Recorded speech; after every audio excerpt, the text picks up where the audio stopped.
ये कहानी टुनटुनी चिड़िया की है। वो अनाथ थी। उसके माता पिता बचपन में ही खत्म हो गए थे। वो अपने घोंसले में अकेली रहती थी।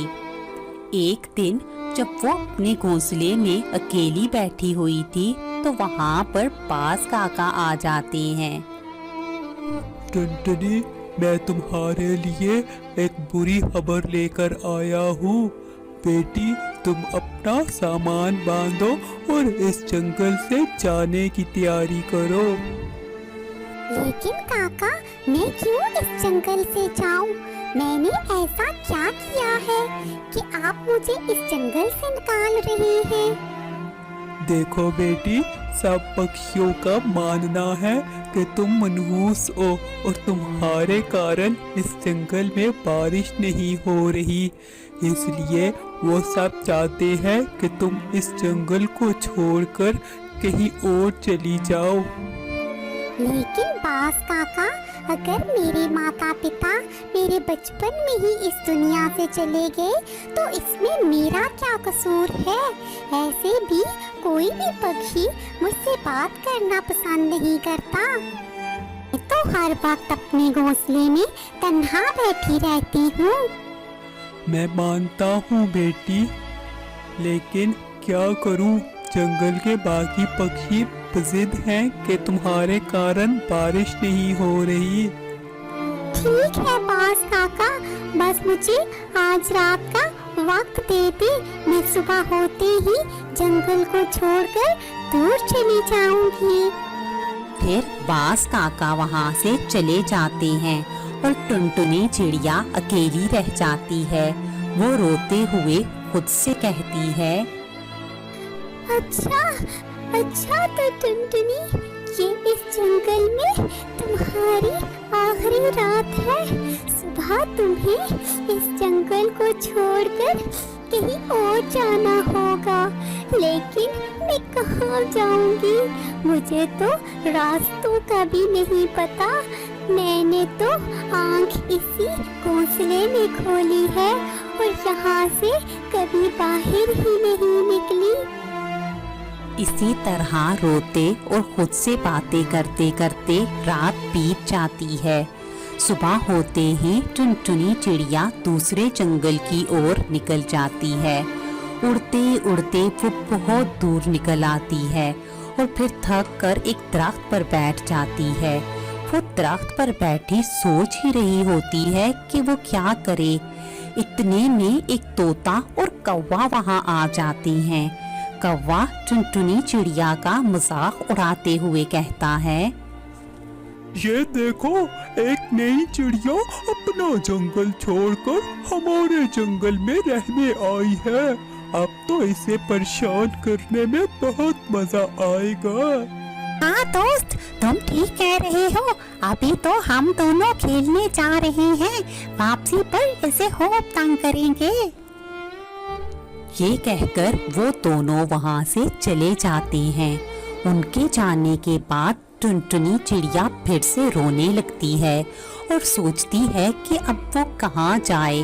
इतने में मौसम बदल जाता है और तेज तूफान आ जाता है। तूफान बहुत जोरों का होता है। टुनटुनी चिड़िया अपना तवाज़न बरकरार ना रख सकने के कारण नीचे जमीन पर गिर जाती है और पेड़ की सूखी शाख उस पर आ गिरती है। टुनटुनी चिड़िया जोर जोर से रोने लगती है और कहती है, कोई मेरी मदद करो, मैं बहुत मुश्किल में हूँ। मेरा दम घुट रहा है, मेरी मदद करो। टुनटुनी चिड़िया के रोने की आवाज सुनकर तोता और कौवा फिर से वहाँ आ जाते हैं। अब मजा आया होगा, क्यों अपना जंगल छोड़कर इधर आई हो? अगर तुम्हें अपना घोंसला नहीं बनाना आता था तो वहाँ अपने जंगल में अपने घर पर रहती ना। कालू, तुम किस पागल के साथ अपना टाइम जाया कर रहे हो? इससे पहले कि बारिश शुरू हो जाए हमें अपने अपने घर जाना होगा। फिर वो दोनों टुनटुनी चिड़िया को उस डाल से निकाले बिना ही वहाँ से चले जाते हैं।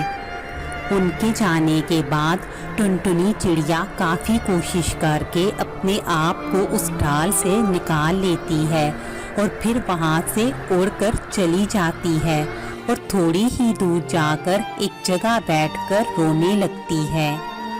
सब पक्षी ठीक ही कहते हैं, मैं है ही मनहूस हूँ। जब पैदा हुई तो माँ मर गई, फिर कुछ दिनों बाद पिता भी छोड़कर चले गए। कुछ बड़ी हुई तो जंगल से निकाल दिया गया और अब मैं जंगल जंगल भटक रही हूँ। जब टुनटुनी चिड़िया रो रही होती है और खुद से बातें कर रही होती है तो इतने में उसे अपने सामने पड़ी मिट्टी से आवाज आती है। तुम कोई मनहूस नहीं हो टुनटुनी, बल्कि जो कुछ भी तुम्हारे साथ हुआ इसमें ऊपर वाले की रजा शामिल थी और तुम्हारा इम्तिहान था। मैं जादुई मिट्टी हूँ और तुम्हारे बारे में सब जानती हूँ। तुम मुझे उठाओ और जहाँ मर्जी रख दो। तुम्हारे लिए एक सुंदर सा घर बन जाएगा जहाँ तुम्हें कोई खतरा नहीं होगा। टुनटुनी चिड़िया ये सब सुनकर हैरान रह जाती है। मुझे पता है टुनटुनी, तुम्हें यकीन नहीं हो रहा। बस तुम मुझे उठाओ और फिर चमत्कार देखो। ऐसे ही टुनटुनी चिड़िया उस मिट्टी को छूती है, वो मिट्टी एक सुंदर से घर में बदल जाती है। टुनटुनी चिड़िया अपने सामने इतना सुंदर सा घर देखकर खुश हो जाती है। थोड़े दिनों बाद जंगल में जोरों से बारिश शुरू हो जाती है। कौवा और तोता टुनटुनी चिड़िया के पास आते हैं। कौवा कहता है, टुनी, हम तुमसे माफी मांगने आए हैं। हमने तुम्हारे साथ अच्छा सलूक नहीं किया था, इसलिए आज हमारे घर भी बारिश में गिरकर टूट गए हैं और हम बेघर हो गए हैं। टुनटुनी, कौवा ठीक कह रहा है। तुम हम दोनों को माफ कर दो, क्योंकि हम दोनों ने तुम्हारा बहुत दिल दुखाया है और अगर तुम चाहो तो हमें सजा भी दे सकती हो। ये बात ठीक है कि तुम दोनों ने मेरा दिल दुखाया है, लेकिन मैं तुम दोनों को कोई सजा नहीं दूंगी। मैं तुम दोनों को माफ करती हूँ। टुनटुनी, तुम बहुत अच्छी हो और बहुत ही नेक दिल भी। हमें तुम्हारे बारे में सब पता चल गया है और हम दोनों तुमसे दोस्ती करना चाहते हैं, अगर तुम राजी हो तो। हाँ टुनटुनी, हमें बहुत अफसोस है कि सब पक्षियों का रवैया तुम्हारे साथ अच्छा नहीं था। तुम हमारे साथ दोस्ती कर लो, फिर हम सब खूब मजे करेंगे। अगर तुम दोनों मेरे बारे में सब जान गए हो और मेरे मासी के बारे में तुम्हें कोई एतराज नहीं, तो मुझे भी तुम दोनों की दोस्ती मंजूर है। और दोस्तों, जब तक बारिश नहीं रुकती तुम मेरे घर रह सकते हो। तो तीनों हंसी खुशी रहने लगते हैं।